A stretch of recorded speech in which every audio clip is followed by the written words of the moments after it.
All right, continuing on with rational key features. So if you remember, the first thing that we always do is we're always going to factor in order to figure out what pieces can be canceled that we have the same in the numerator and the denominator.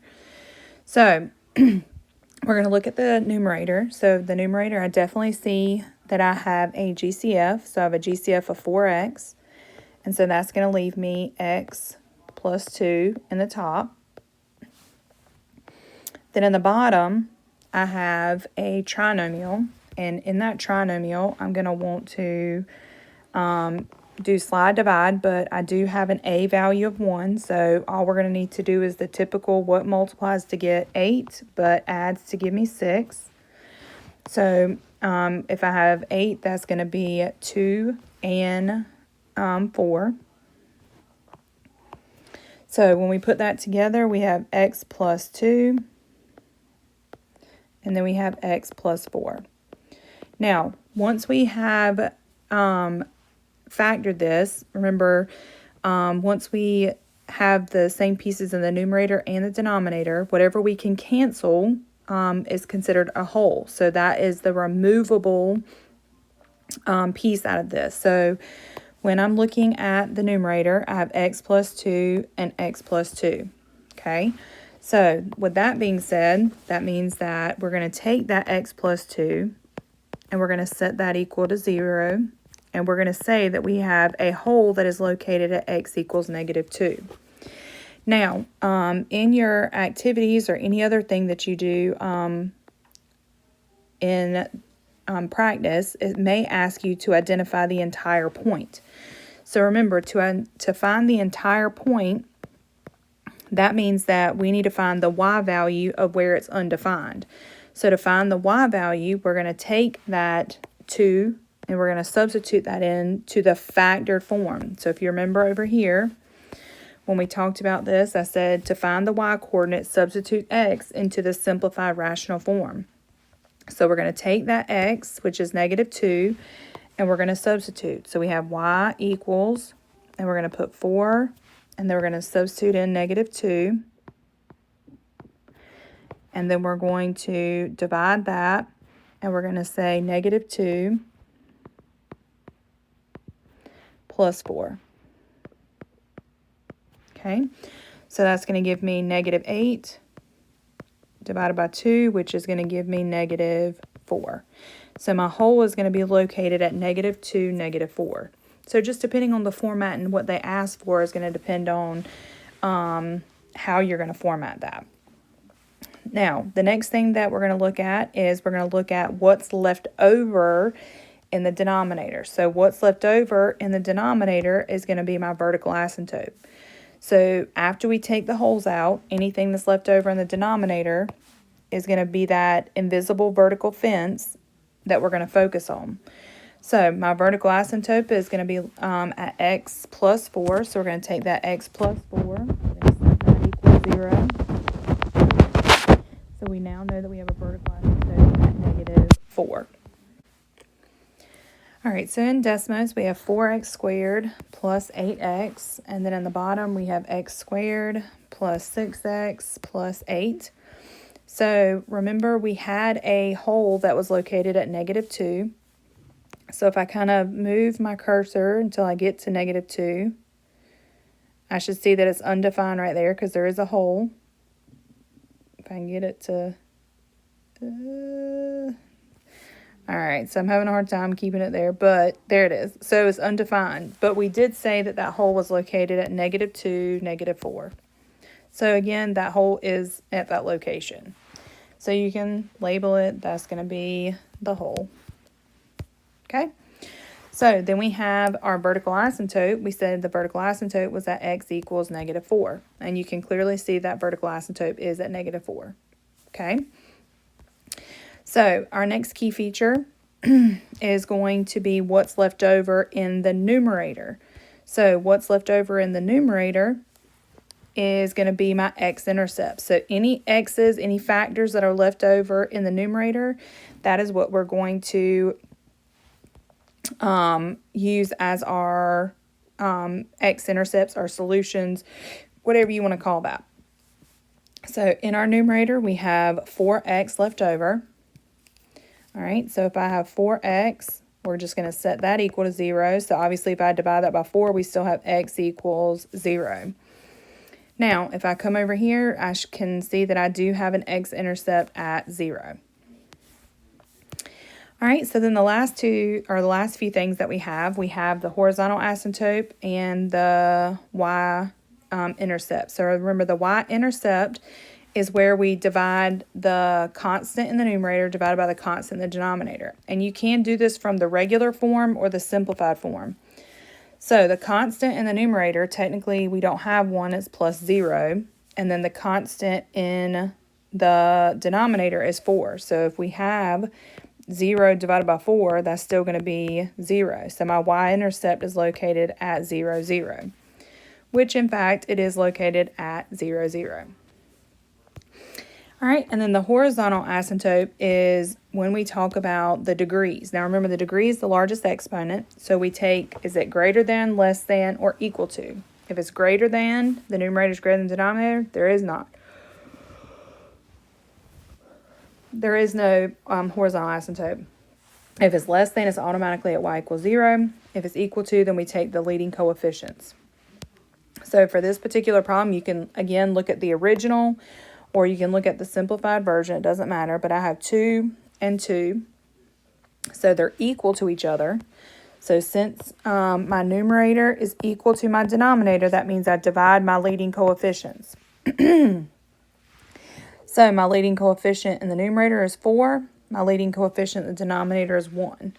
So this is going to be 4 divided by 1, or just y equals 4. So I can go back to Desmos. I can put in y equals 4. And again, I can see that I have a horizontal at y equals 4. Now, the last thing is the domain. The domain is affected by two things. It's going to be affected by the holes, and it's going to be affected by the vertical asymptotes.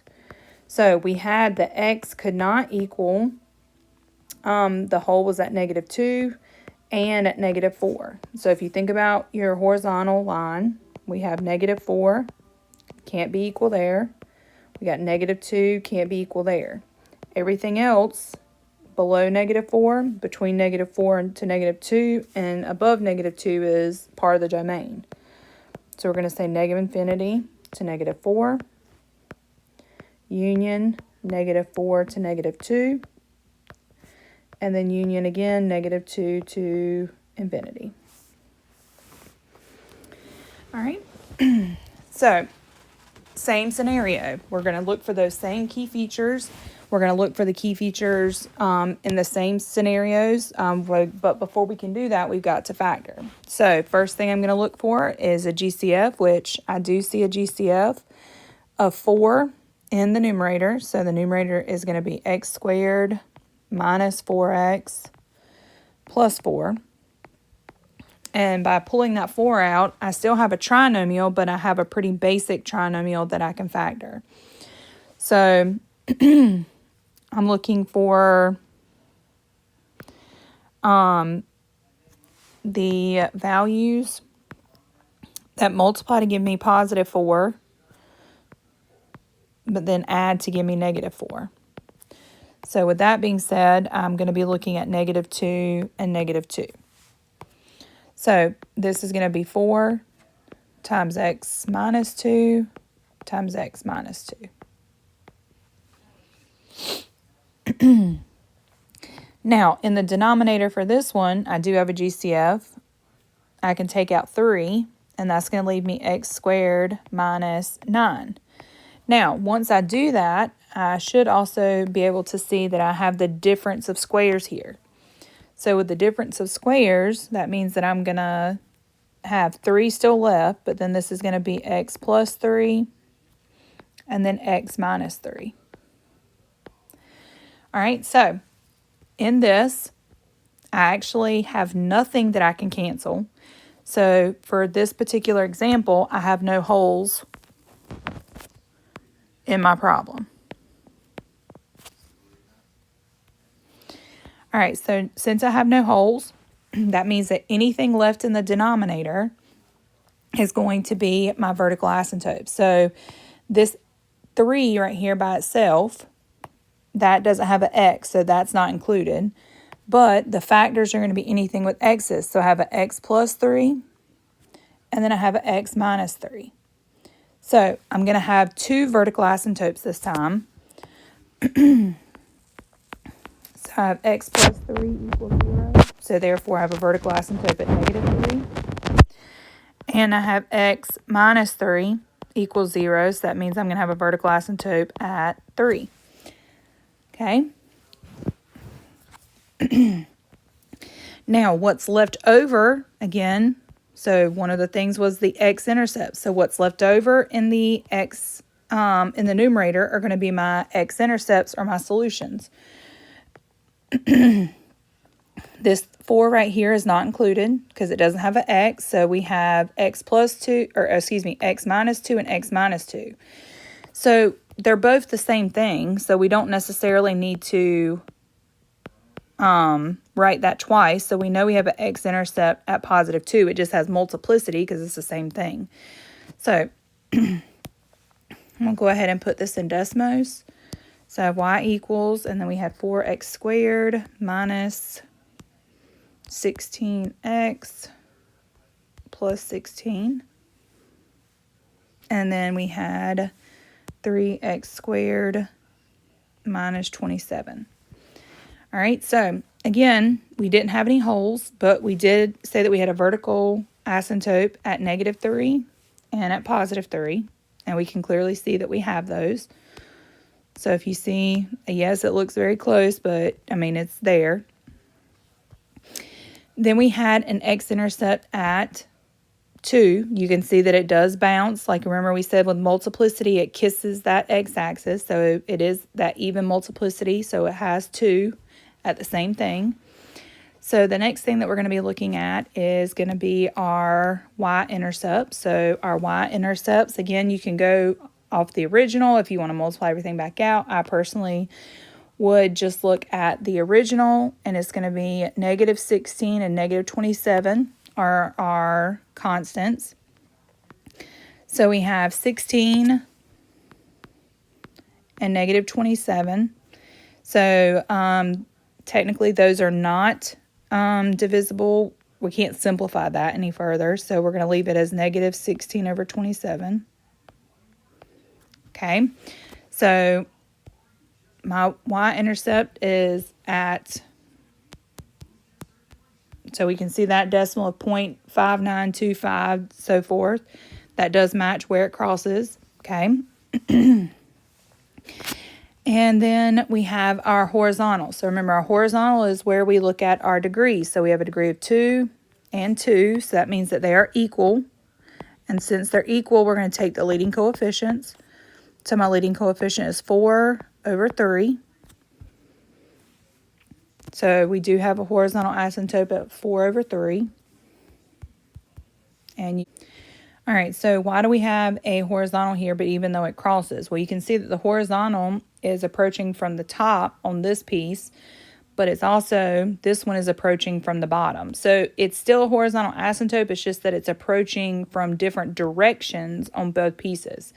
So again, it's approaching 4/3 at the top on this piece, and then on this side, it's approaching from the bottom on this side, and it's approaching that 4/3, okay? So a little bit different than what you've seen before, but it still has that boundary that it's not going to cross over from that other side. All right, and finally the domain. So the domain comes from the holes. We don't have any holes, so we're just going to be looking at the vertical asymptotes this time. So we know that x cannot equal negative 3 or positive 3. So if we think about our number line, we have negative 3. It can't equal, and 3. But it can equal everything below negative 3, between negative 3 and 3, and then above 3. So my domain is going to be negative infinity to negative 3. And then we're going to go from negative 3 to 3. And then we're going to go from 3 to infinity. All right, so mainly with these, you just need to remember what pieces of the rational function, the factors, belong to which key feature. So remember to factor first, and then whatever you cancel as the wholes. What's left in the numerator is the x-intercepts. What's left in the denominator are the vertical asymptotes. The y-intercept is always the constants from the numerator and denominator. And then the horizontal asymptote are the rules of the degrees when you look at greater than, less than, or equal to.